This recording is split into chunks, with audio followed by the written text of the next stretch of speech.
საქართველოს ეროვნულ ბიბლიოთეკაში დიასპორის დღისადმი მიძღვნილი ფორუმი გაიმართა. დიასპორის წარმომადგენლებს სრულიად საქართველოს კათოლიკოს პატრიარქმა მიმართა. საქართველოს ეკლესიის მეთაურის მისალოცი წერილი საზოგადოებას საპატრიარქო ტახტის მოსაგდრემ, სენაკისა და ჩხოროწყუს მიტროპოლიტმა შიომ გააცნო. მეუფე შიომ ღონისძიების მონაწილეებს საქართველოს დამოუკიდებლობის დღე და დიასპორის დღე მიულოცა. ფორუმი საქართველოს საგარეო საქმეთა მინისტრმა მაკა ბოჭორიშვილმა გახსნა. სიტყვით გამოვიდნენ საქართველოს პრეზიდენტი მიხეილ ყაველაშვილი, საქართველოს პრემიერ-მინისტრი ირაკლი კობახიძე და საქართველოს პარლამენტის თავმჯდომარე შალვა პაპუაშვილი. დიასპორა სამშობლოსათვის, ტრადიცია, ერთიანობა, განვითარება. ამ სახელწოდების ფორუმი საქართველოს საგარეო საქმეთა სამინისტროს ორგანიზებით გაიმართა. ღონისძიებას საქართველოს მართლმადიდებელი ეკლესიის პროტოპრესვიტერი გიორგი ზვიადაძე, საპატრიარქოს საზოგადოებასთან ურთიერთობის სამსახურის ხელმძღვანელი დეკანოზი ანდრია ჯაღმაიძე, სხვა სასულიერო პირები, აღმასრულებელი და საკანონმდებლო ხელისუფლების წარმომადგენლები ესწრებოდნენ. აღსანიშნავია, რომ ქართული დიასპორის დღისადმი მიძღვნილი ფორუმი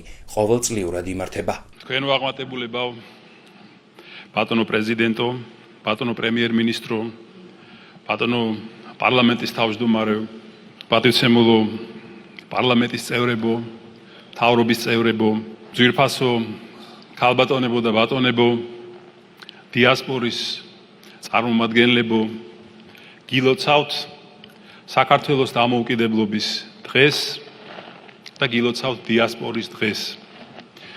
შეგვეციოს ღმერთი, რომ ჩვენი დამოუკიდებლობა ყოფილიყოს შეუქცევადი, მიგვეღწიოს ქვეყნის გამთლიანებისთვის და ამაში დიდი წვლილი შეეტანოს ჩვენს დიასპორას, ძვირფას ძმებს და დებს, რომლებიც ცხოვრობენ საზღვარგარეთ. დღეს მაქვს პატივი წაგიკითხოთ სრულიად საქართველოს კათოლიკოს პატრიარქ ილია მეორის მისალოცი წერილი.